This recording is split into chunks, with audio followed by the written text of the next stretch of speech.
¿Qué tal, amigas y amigos de Ecoeconómico? Pues hoy vamos a hacer un análisis, una revisión sobre el primer año de gobierno de Claudia Sheinbaum y destacar los aspectos que a nuestro juicio consideramos relevantes para ponerlos a consideración de ustedes, que sería, a final de cuentas, la mejor este y ojalá en este sentido podamos coincidir en este recuento de este primer año de gobierno de Claudia Sheinbaum. Es una especie de corte de caja. A final de cuentas, en efecto, es difícil el corte, pues estamos hablando del 1 de octubre del año pasado. A estas fechas estaríamos por cumplir prácticamente el primer año en términos efectivos y el corte de variables no necesariamente coincide. Y bueno, con esta consideración, pongamos algunos aspectos de contexto. Nosotros consideramos que en el cuarto trimestre del año pasado, la economía daba señales de un bajo crecimiento y sobre todo que pareciera que pudiera haber un 2025 en condiciones de corte recesivo, condiciones recesivas. De hecho, había varios pronósticos en ese sentido de que en el 2025 el Producto Interno Bruto de México iba a tener o iba a reportar una tasa negativa. Sobre todo porque en el registro del Producto Interno Bruto en el cuarto trimestre del 2024, en cifras originales creció 0.4% y en cifras desestacionalizadas en menos 0.4%. Y de ahí esta consideración de los analistas de generar una expectativa del producto hacia 2025 con una condición recesiva. Obviamente que la parte del triunfo de Donald Trump y el anuncio de la recuperación a la industria estadounidense con base en medidas proteccionistas y la aplicación de aranceles nubló el panorama económico de México. Y hago énfasis porque en particular nos interesa esta condición, este escenario en el cual se complicó el desempeño de la actividad productiva nacional. Es cierto que desde el 20 de enero, que fue la toma de posesión de Donald Trump, pues estuvo la economía mundial y particularmente los aliados del Tratado Comercial México, Estados Unidos, Canadá, pues en la zozobra prácticamente, con la amenaza de aranceles recíprocos, aranceles, digamos, fuertemente para algunos países, como el caso de China, pero también para el caso de México y Canadá, donde se había planteado en la parte que no estaba arropado productos en el flujo de comercio en el marco del TEMEC, pues que el resto de exportaciones de México y de Canadá hacia los Estados Unidos pues iba a tener aplicación de aranceles, haciendo énfasis en el caso nuestro en la parte automotriz, en los productos del acero, el aluminio y el cobre, por citar los más importantes. Esto provocó, decíamos, incertidumbre, zozobra en la economía mexicana. Y aunque es evidente que ha habido daños económicos a partir de esta determinación que ha establecido el gobierno estadounidense, en particular en la región del TECMEC, del Tratado Comercial México, Estados Unidos y Canadá, vemos señales de desempeño económico positivas, no obstante el contexto complejo en el cual estamos haciendo esta revisión.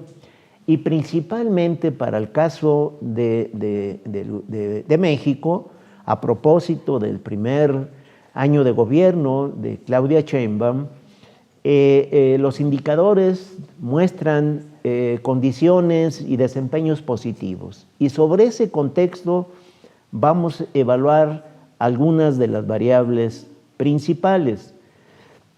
Lo que establecemos es que en principio que el crecimiento económico es efectivamente modesto, pero que hay evidentes signos de recuperación, es decir, hay señales positivas en términos de el comportamiento que ha tenido el Producto Interno Bruto. Cuando vemos la revisión específica con los datos más recientes, digamos, inicia el gobierno de Claudia Sheinbaum en el cuarto trimestre del 2024, la economía había crecido, como lo comentábamos, apenas 0.4% en cifras originales, y en el segundo trimestre de este año, la tasa de crecimiento del Producto Interno Bruto es de 0. Hacia el tercer trimestre esperamos un crecimiento, es una estimación propia, del 1%. Es decir, en términos de conducta, del cuarto trimestre, que hubo un crecimiento en el Producto Interno Bruto de México de 0.4%, a 1%, que es lo que estamos esperando para el tercer trimestre de este año. Insisto, en cifras desestacionalizadas, en el primer trimestre el producto aumentó 0.6% y en el segundo trimestre de este año subió a 1.2%. Nosotros siempre lo hemos destacado, estamos utilizando para el análisis cifras originales, que es a final de cuentas el dato que va a hacer referencia una vez que se consigne la revisión del producto al cierre del presente ejercicio. En este mismo camino tenemos el informe, el segundo informe trimestral de abril-junio del Banco de México, y modificó justo las expectativas como lo hemos venido planteando.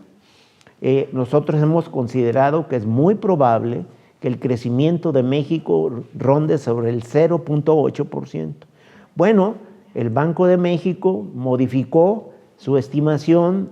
En el primer trimestre de este año estimó que la expectativa de cierre del Producto Interno Bruto de México era de 0.1%.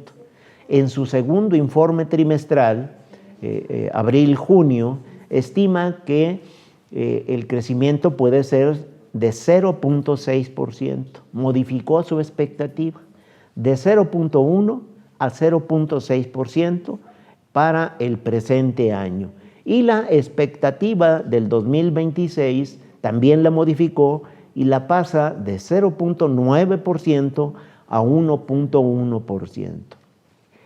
Evidentemente hay un soporte analítico de componentes de demanda que estima el Banco Central que se puede estar previendo que la economía mexicana entraría a una ruta de franca recuperación a partir del tercer trimestre del presente año. Solamente para ver el marasmo de tarifas que ha planteado el gobierno de Donald Trump, de todos los países, ahí lo pueden ver el gráfico, pero destacamos el caso de México, para no describir, digamos, caso por caso. Para México, los aranceles son 25% en productos que no cumplan con el Tratado Comercial México-Estados Unidos-Canadá, 25% para automóviles y autopartes y 50% de arancel al acero, aluminio y cobre. No hay que perder de vista que el 85% en términos generales del comercio, los flujos de comercio que van de México a Estados Unidos, no tienen, siempre y cuando cumplan con las reglas del TEMEC, no tiene aranceles. Quiere decir que solo el 15% estaría en las condiciones que ha planteado Donald Trump, en este 25%, en una pausa de 90 días. Vamos a esperar qué determinación se tome en esta materia. Ahí la propuesta de que este segmento que no está protegido por el Tratado Comercial México, Estados Unidos y Canadá, pues tenga un arancel del 30%. Pues todo esto está complicando y es parte de la narrativa económica que estamos planteando y que no podemos perder de vista. En materia de empleo, otra de las variables importantes que nos da referentes en el mercado de trabajo, miren, en octubre del 2024, el número de afiliados al Seguro Social era de 22.6 millones de trabajadores.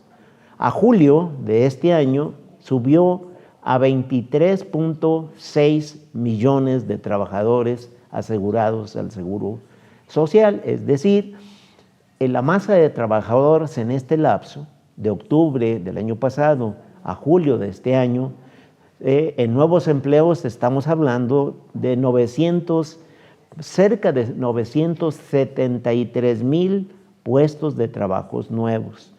Diríamos es un monto muy significativo, pero hay una primera consideración que ya la comentamos en este espacio.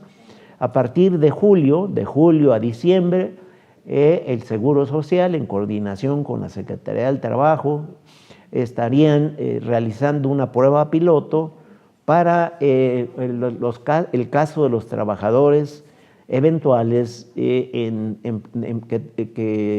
están en el marco de las plataformas digitales, y eso ha alterado en términos de aumento del trabajo eventual y ha crecido la masa de trabajadores con estas características, sin duda con beneficios de carácter social, porque están, digamos, vinculados ya al Seguro Social y hay prestaciones médicas, hay una serie de prerrogativas para estos trabajadores. Sin embargo, digamos, hay que tenerlo en consideración en el análisis respectivo. ¿Qué prevemos nosotros en el cierre de este año? Que de diciembre del año pasado, que hubo 22.2 millones de afiliados al Seguro Social, estaríamos cerrando en diciembre de este año sobre 22.5 millones de trabajadores afiliados al Seguro Social. Es decir, los nuevos empleos en el 2025 serían por el orden de 267,000 nuevos puestos de trabajo en México, formales, un incremento anual de 1.2%, sin incluir, en esta estimación es sin incluir el empleo eventual de los trabajadores de plataformas digitales. Para hacerlo más homogéneo, de lo contrario, no serían datos comparativos. El mercado laboral sí es lento en términos de desempeño, pero sigue, digamos, avanzando paulatinamente en el país.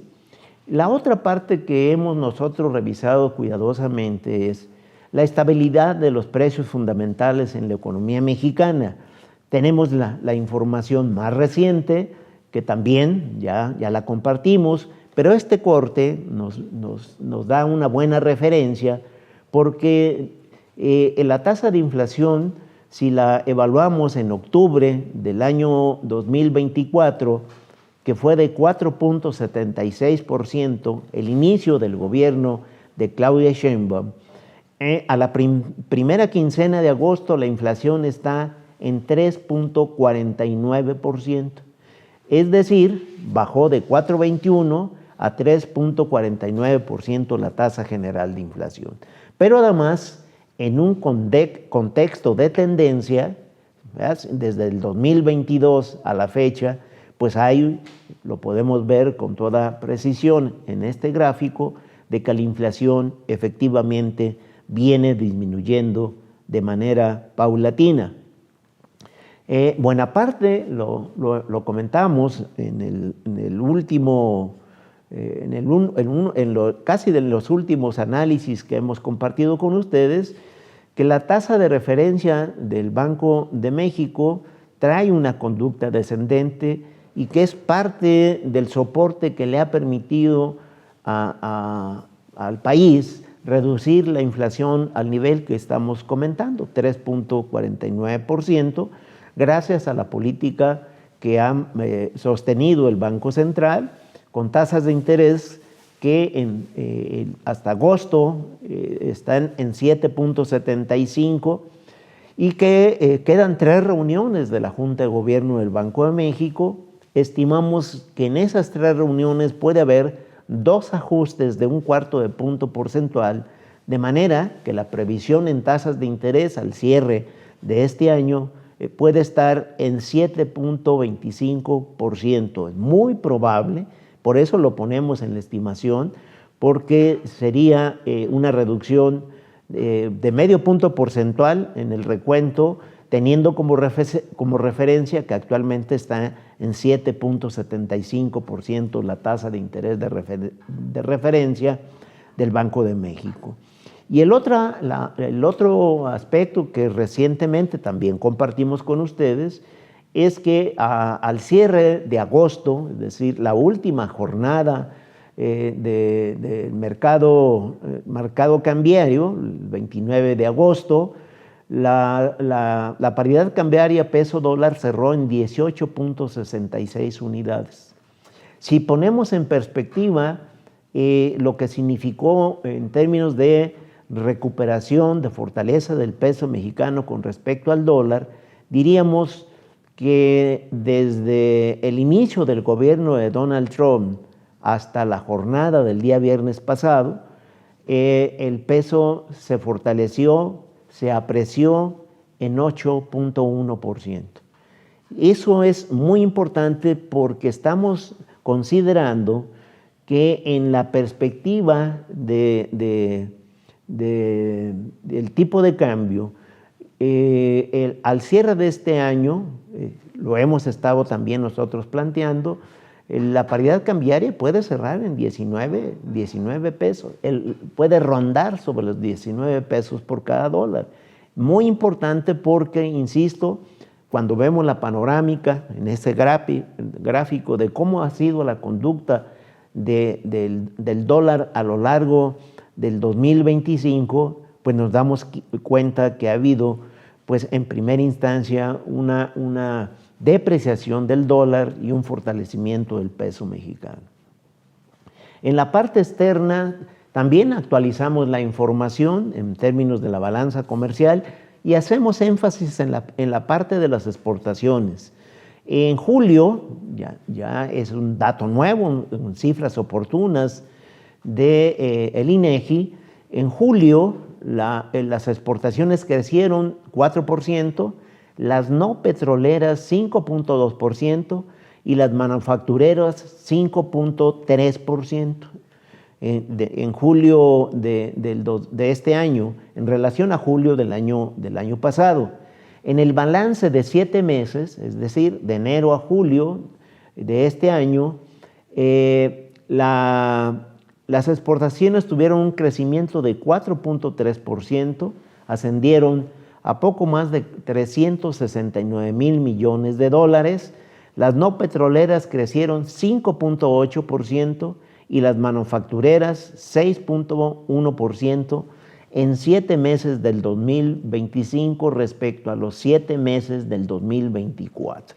Es decir, el mercado de bienes que van hacia particularmente a los Estados Unidos se ha venido fortaleciendo. Las exportaciones mexicanas específicamente que van hacia los Estados Unidos ascendió a poco más de 310,000 millones de dólares.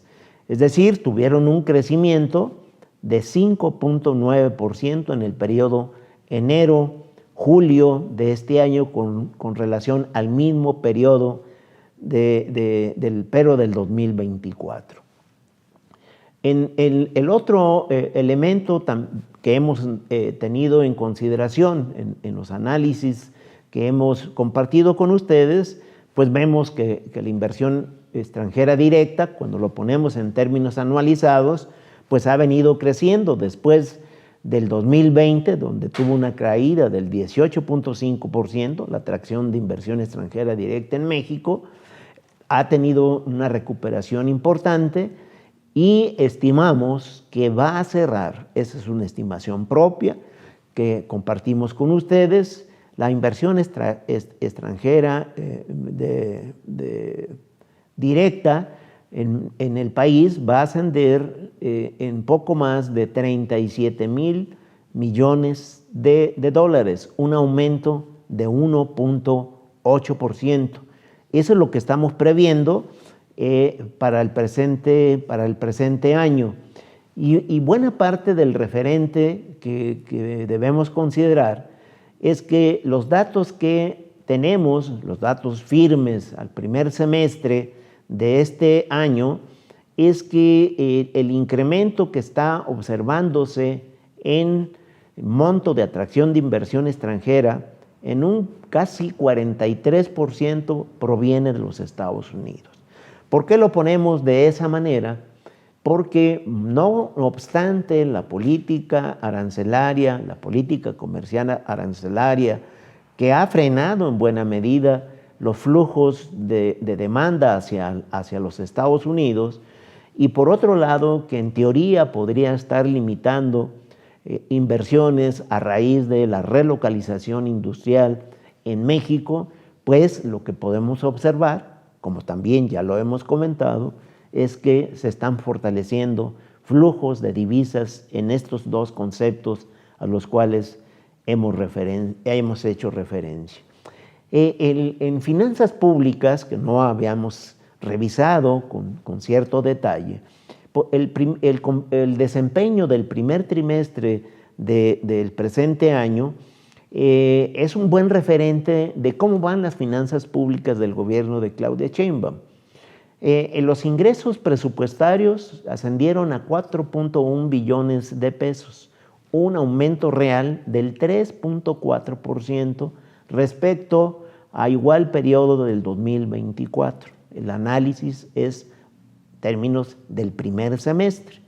Los ingresos tributarios observaron un crecimiento real del 8%, es decir, la parte de los ingresos sin aplicación de nuevas tasas impositivas, básicamente fortalecido por la eficiencia recaudatoria, han tenido, digamos, un buen bono en términos de recaudación.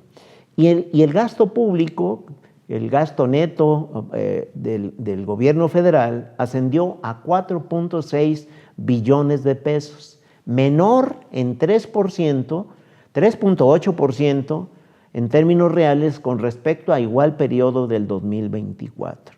Esto también significa que el gobierno ha establecido como una conducta con resultados positivos el tema de la austeridad y la racionalidad del gasto público. Esto da como consecuencia, evidentemente sigue habiendo déficit presupuestario que asciende a poco más de 465 millones de pesos, pero que aquí lo más importante, que la presión que tiene el gobierno federal en materia de deuda pública está disminuyendo. El nivel es de 18 billones de pesos, no es un monto menor, representa el 49.5% del Producto Interno Bruto, pero al cierre del 2024 representó la deuda pública del gobierno federal 51.3%. Es decir, el tema de la deuda pública a raíz de ajustes al déficit presupuestario están iniciando una fase de reducción en el monto total de la deuda pública federal, como también lo hemos comentado en este espacio. ¿Qué conclusiones podemos sacar a partir de los elementos que hemos expuesto en este análisis? El corte de caja de manera puntual para el primer informe o para el primer año de gobierno de Claudia Sheinbaum diríamos, se puede concretar de la siguiente manera. El Producto Interno Bruto apunta hacia un crecimiento de 0.8%, descartando un escenario económico recesivo para el presente año. La inflación se ubicará por debajo del 4% en este año, desde una tasa reportada el año pasado de 4.21%. La tasa de interés de referencia del Banco de México cerrará el año sobre 7.25%, desde una tasa que prevalecía al cierre del año pasado de 10%. El peso, lo hemos estimado y lo hemos comentado, terminará sumamente robusto en un nivel de 19 pesos por dólar, desde una paridad peso-dólar de 20.88 unidades vigente al cierre del 2024. Esta es la radiografía que consideramos importante en este primer año de gestión del gobierno de Claudia Sheinbaum. Cerramos nuestro comentario. Como siempre, síganos en Ecoeconómico, el espacio para mantenerse al tanto sobre el desempeño de los fundamentales económicos. Recuerde, cuídese mucho. Si puede, de manera voluntaria y altruista, done sangre.